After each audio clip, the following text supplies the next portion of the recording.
So who are these randos that show up today, and why do we even care? That's what's up here on day 7 of our 40-day adventure with Abraham, as we're looking for clues about what it means to have a life of faith and friendship with God. And believe it or not, I mean it, I think we've got some great nuggets that are buried inside all of the drama here out on the battlefield that unfolds today. It is day 7. I've got my reading guide here open to day 7. We're looking at Genesis 14, 1 through 16. And it doesn't take long, man, for things to go south after Lot moves east into the Jordan River Valley. The Lot's decision to move towards Sodom ends up putting his life in danger. Meanwhile, Abraham meets his neighbors and discovers that little Canaan is much more than an out-of-the-way spot in the country to raise his family and live in peace. That's what's happening today. So why we care? What does all this mean? These are the questions on the table. And I'll show you my red, yellows, and greens and kind of open up the conversation that way.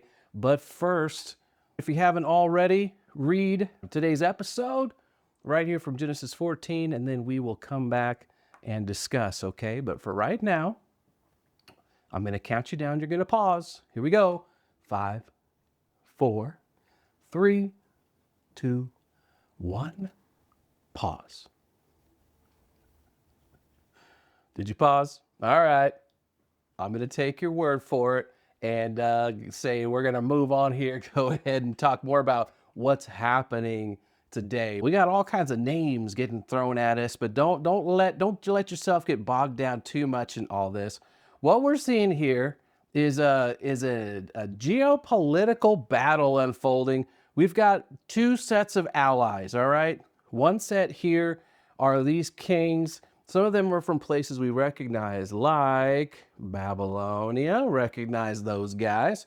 And Elam, I'll show you, that's a place we recognize as well. And then you've got a second group of kings, and these are in Lot's neighborhood, as they're kings of cities like Sodom, Gomorrah, and Bela, which is also known as Zoar. Bela, probably the name of that city. At the time this battle takes place, we've got a big regional conflict where the allies from of Babylonia and Elam roll in to Lot's neighborhood and battle it out to put a stop to a rebellion that's been happening here. So Lot, you know, when Lot and Abram were standing on that hilltop we saw yesterday, and Lot is choosing where to move. He picks that Jordan River Valley. As we saw yesterday, there were some things he didn't know and that weren't part of his assessment. And he decided to move east there into that Jordan River Valley, close to Sodom and the other 4 cities of the plain right there. And part of that was he did not know there was a battle about to go down that had been over a decade in the making, right? Did you see that here? For 12 years, the cities of Sodom and those allies had been under the thumb of Chedorlaomer and his allies. But this is the year they decided to rebel. And so Chedorlaomer and his group are coming in to put a stop to that rebellion. That's what's happening. And it says about this time up here at the top. You probably saw that. What time is this? Well, that is the time, about the time when Lot moved in to near Sodom, in the episode from yesterday. So all this is happening about the same time. Lot didn't know he was moving into a battlefield. All right, now, and so what's happening in today's episode and why do we care? Well, the big picture is Abraham is meeting his neighbors, and they're kind of wild. If we thought for a second that God was calling Abram like away from the shenanigans of Babylon, remember all that, day 1, and then away from all these, big urban centers that people are building up. And God's gonna take Abram out to a nice little quiet slice of countryside where he could live in the country in peace. Now we're seeing that that is not even remotely true. And in fact, we see God has posted Abraham up here at the corner of the world. Seriously, that's what these random names here up at the top are telling us. These names, again, some of them we recognize as we get in here, like, we know Babylonia and Elam. Let me show you here where we are talking about. So I've zoomed out here. This map I'm showing you is a big wide angle view of the world of the ancient Near East. There are places on here you recognize, of course, like the Mediterranean Sea. You got the Nile River down here. You zoom in a little bit closer. Here's Jerusalem, right? And all that. Well, the kings that are rolling into the area around Canaan, here's where our guys in the story are living. This is the Jordan River Valley. Here's the Dead Sea. That's where Lot is located. And then you've got Abraham as kind of somewhere out in here, all right, out there in Canaan. You zoom out big picture, and what we're getting is we've got a coalition of kings coming in from Elam, all right, there's Babylon, and they're bringing some buddies with them, and they are rolling up this ancient roadway, which is what these red lines on the map are, through Damascus. They're going down, and they're doing that. In fact, I've got a little map in the reading guide today that gives you some more detail on that.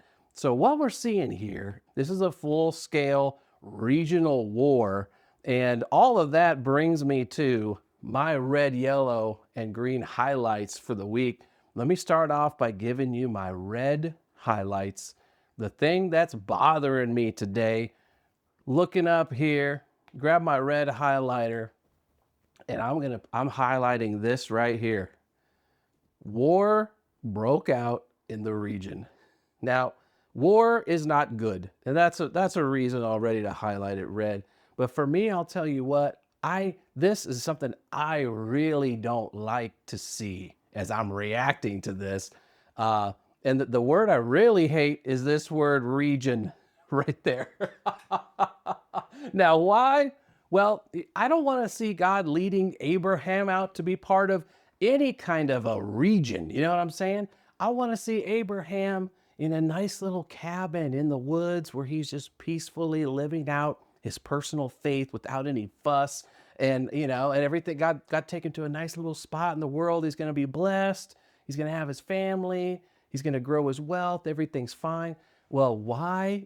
Because I've got a sneaking suspicion here that Abraham's story and what God's doing it here is got some implications for my own life of faith that I don't want to happen.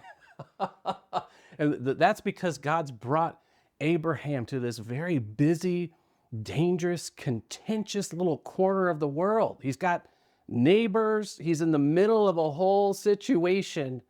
And that goes against kind of what I want to see for myself. I want God to be leading me towards somewhere peaceful, simple, safe.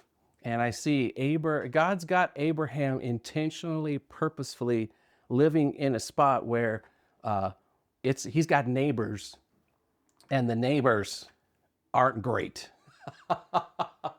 All right. Now, how about my yellow highlight for today? This is something that means, hey, I want to think more about that. It's got me curious. And my yellow highlight is this phrase right here, Abraham the Hebrew. All right. This is the first time when this term Hebrew is used to refer to Abraham. And it's going to become, as you well know, that term Hebrew is going to become the ethnonym for Abraham's descendants. Ethnonym meaning what the ethnic group is called. They're going to be Hebrews, right? In fact, we got books of the Bible that are named Hebrews. And so it's it's got me curious. I'm going to be thinking about like, what's this word mean? And why is this label here? Why is it applied to Abram? And what does it tell us about Abram and his story, right? So that's my yellow. And then I want to show you my green, this moment that I love. I grab my green highlighter here, and I'm looking right here for my green moment. It's right here. Abram heard that Lot, his nephew, had been captured, and he mobilized. He mobilized. You know what? I love that.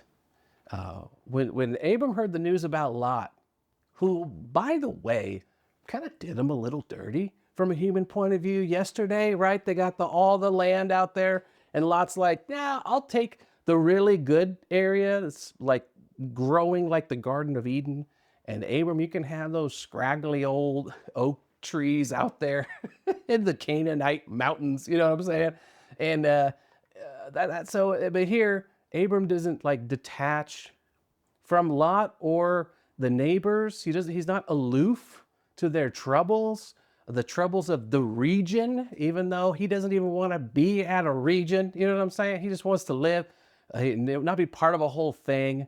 But it turns out that because he is a good neighbor, that the people of Canaan and beyond, they're all happy that Abraham is their neighbor. It's a good thing for Abram to be their neighbor.